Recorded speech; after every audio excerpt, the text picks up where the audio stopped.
Nous, les Africains de la diaspora, nous avons coutume à dire que le jour de notre mort, il est préférable, il est souhaitable que notre corps soit enterré en Afrique, parce que c'est notre terre natale, c'est la terre de nos ancêtres. L'idéal est bon, l'idée est bonne, mais nous brillons par l'omission, l'oubli de pouvoir réserver de l'argent de tout ce tralala. Car expédier un corps, rapatrier un corps de l'Europe vers l'Afrique, de nos jours, coûte au moins 10 millions de francs CFA. Ça, c'est juste l'expédition du corps. Alors, mon frère, as-tu déjà mis au moins 10 000 livres ou 10 000 euros dans une caisse juste pour l'expédition? La vie change, le monde change et nous changeons avec lui. Nous remarquons, nous constatons la perte physique de nos proches, de nos amis, de nos connaissances. Nous travaillons dur pour le bien-être de nos rejetants, de notre progéniture, bref, de nos enfants, de nos familles. La mauvaise chose qu'il y a en nous, c'est que nous pensons que nous sommes toujours aussi forts physiquement que quand nous sommes arrivés en Europe. Nous sommes arrivés, nous avions des vingtaines, des trentaines, d'autres même moins de 20 ans. Et psychologiquement, nous pensons que nous pouvons toujours exercer ce que nous avons toujours eu à faire, 2, 3 boulots. Nous oublions que l'âge avance, nous vieillissons, le corps s'affaiblit. Alors, le jour où tu seras physiquement invalide, physiquement incapable d'apporter ce que tu apportes dans ta famille, le jour où un cas dramatique, la mort, adviendra, le jour qui sera ton jour de départ, que as-tu prévu pour ta famille, pour tes rejetants?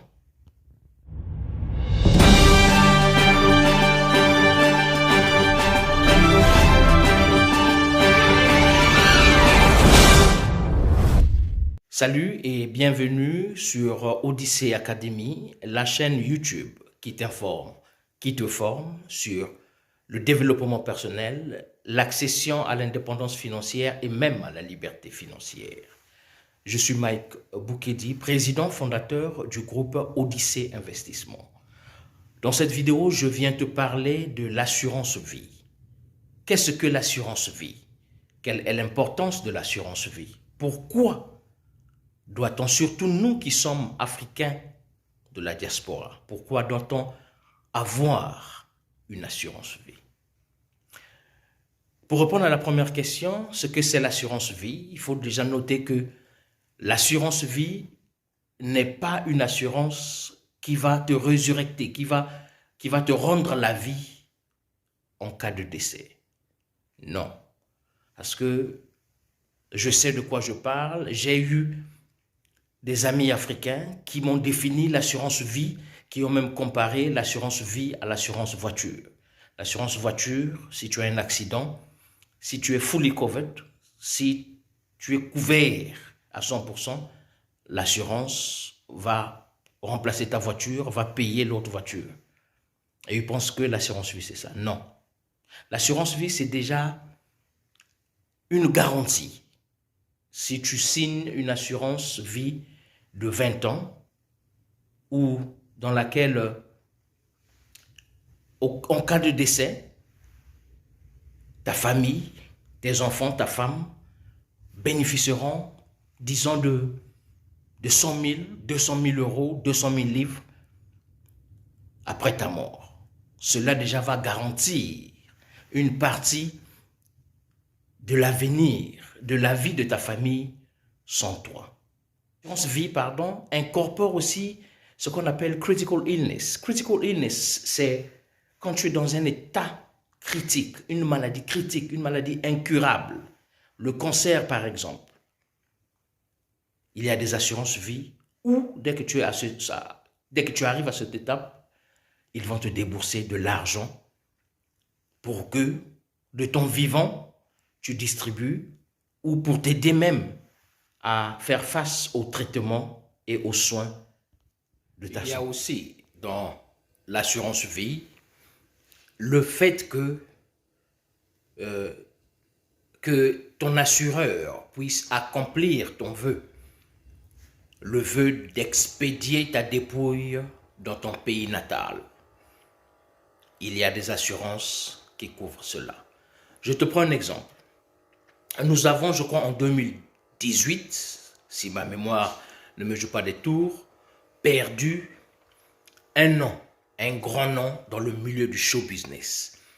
Une femme dont on appelait Maman Ministre, qui est décédée en allant en Chine, si je me rappelle bien, ou en Chine.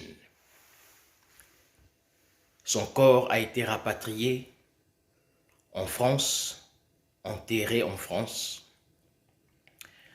Imaginez que cela arrive quelqu'un qui n'avait pas des assurances. Parce qu'elle, ce n'est pas la famille qui est déboursée de l'argent pour rapatrier ce corps. Non. Elle, c'est son assurance vie.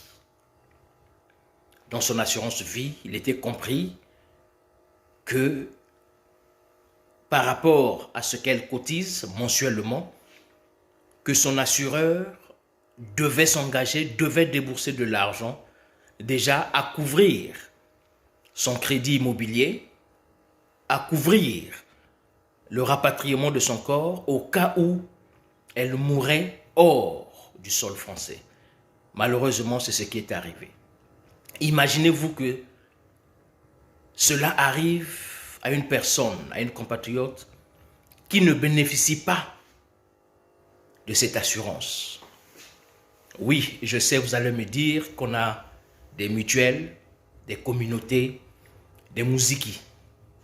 C'est vrai, on va cotiser, mais je ne pense pas que nos cotisations puissent atteindre la somme pour rapatrier le corps, organiser des funérailles et enterrer. Et aussi couvrir ton crédit immobilier. Alors, chers frères et sœurs africains, il est temps qu'on se lève parce que j'ai consulté des numéros, j'ai consulté le taux. Imaginez-vous que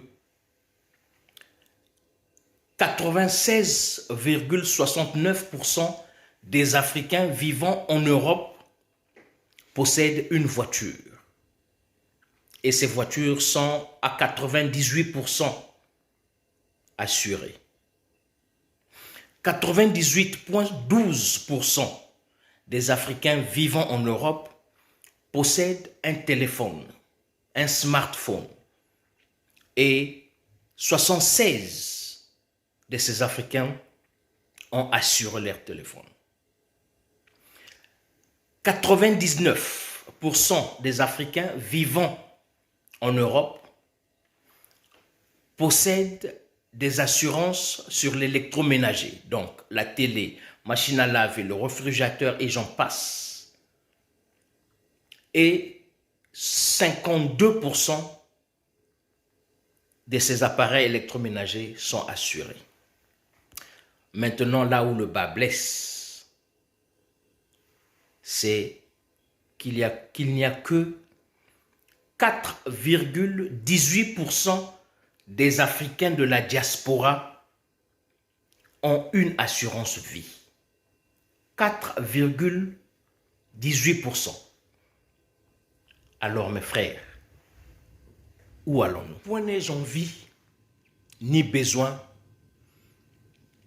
de crier sur tous les toits l'importance, une importance grandissime qui tend même à l'impérativité d'avoir une assurance vie.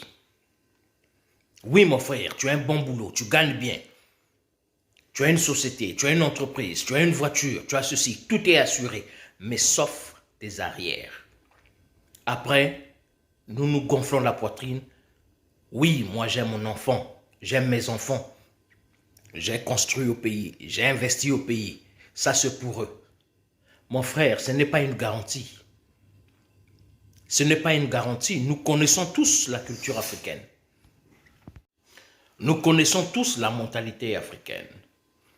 Ce que tu as construit au pays t'appartient quand tu es vivant. Une fois décédé, ce sont des neveux, des frères, des oncles qui vont sortir comme des champignons, qui vont venir s'accaparer de ça. Car eux, ils se disent que si tu as construit, si tu as bâti un tel bâtiment au pays, alors c'est qu'en Europe, tu as peut-être 2 fois ou 3 fois que ça. Donc du coup, ni ta femme, ni tes enfants ne pourront pas en bénéficier. Nous avons aussi la culture de prendre des maisons en crédit ici, des mortgages. On se dit on va payer, quand on sera retraité, si on n'a pas fini, les enfants vont payer. Erreur. Ça c'est presque une malédiction. Ça c'est presque une irresponsabilité envers des enfants, d'un père envers ses enfants. On oublie que quand nos enfants vont à l'école, quand ils atteignent l'université, déjà quand ils sont en première année d'université, ils ont déjà une dette de student loan. Deuxième année, student loan. Troisième année, student loan. C'est un crédit d'études qu'on donne aux enfants.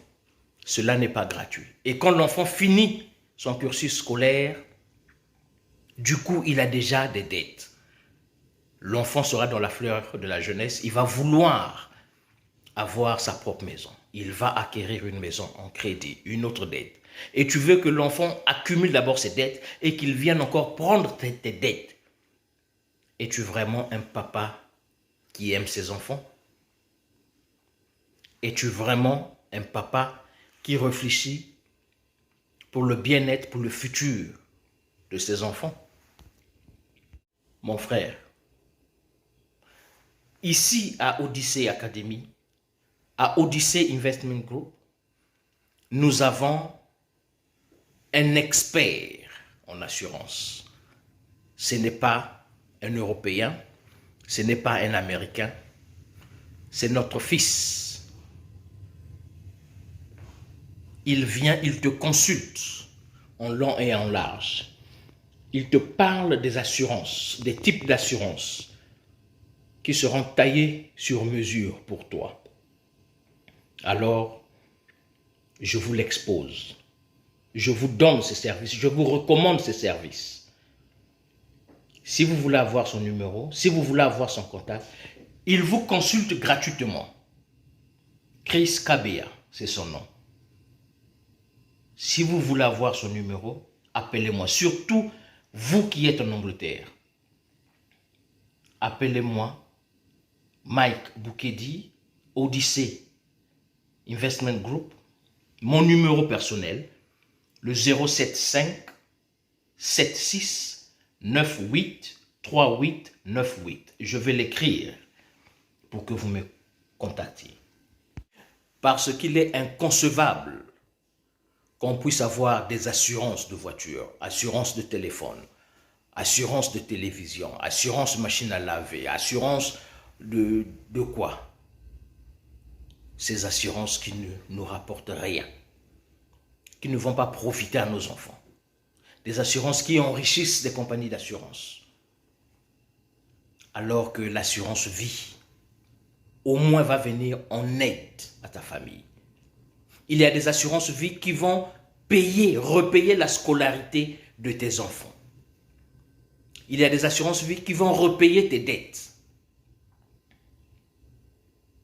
Vraiment, vraiment de grâce, la main sur le cœur, je vous demande, dans le pays où tu te trouves, si tu te reconnais dans des... Là, c'est encore des conditions basiques, parce que je ne veux pas rentrer dans la profondeur. Nous sommes là, nous pensons que nous sommes bien portants, mais nous avons des maladies qui ne sont pas encore identifiées. Chaque jour, tu dors, tu te réveilles, rends grâce à Dieu, la première des choses. Parce qu'il y a des gens qui n'ont pas vu le jour. Alors, mon frère, le mindset que je t'apporte, c'est d'avoir le mindset du backup. L'assurance vie, life insurance, c'est comme un investissement. C'est comme une caisse d'épargne. Tu vas en bénéficier. Tes enfants vont en bénéficier. Arrêtons de dire non. Dès que je prends l'assurance vie, donc je suis en train de précipiter ma mort. Non, mon frère. De toutes les façons, la mort, que tu la précipites ou pas, elle va venir, elle va t'atteindre. Donc, sois prévenu, sois prévoyant. Si tu aimes ta femme, si tu aimes tes enfants, si tu aimes ta famille, mon frère, contacte-moi sur ce numéro pour que je te mette en contact avec un expert en assurance. Il va te décortiquer les assurances. Il te consulte gratuitement. Surtout vous qui êtes en Angleterre. J'insiste dessus. Il y a des assurances qui sont connectées à vos banques.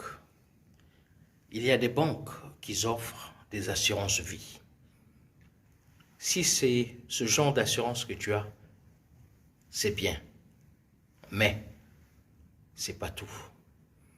As-tu lu la notice, les conditions, les terms and conditions de cette assurance? Sais-tu ce que cette assurance couvre? Il y a des assurances qui ne couvrent pas la mort par accident, par exemple. Il y a des assurances qui ne couvrent pas la mort causée par une maladie chronique, par exemple. Il y a beaucoup de conditions. Essaie de voir avec ton assureur. Si tu as une assurance de banque, surtout de banque, parce que la banque va te dire, c'est une assurance où tu vas payer 5 livres, 6 livres, 7 livres, 10 livres par mois qui va te couvrir. Et tu acceptes sans lire les terms and conditions. Et ils ne vont pas t'expliquer ce que l'assurance couvre ou ne couvre pas. Alors, empresse-toi à savoir ce que ton assurance couvre, ce qu'elle ne couvre pas. Parce qu'il est très important de savoir où tu mets tes pieds. Voilà pourquoi je te conseille de me contacter sur WhatsApp pour que je te mette en contact avec notre expert en assurance, Chris Kabea, qui est un fils du pays, un fils du continent, qui te parle directement, qui décortique, qui épulche, qui éclaire et lucide l'assurance qui te sied par rapport à tes entendements, par rapport à ton programme.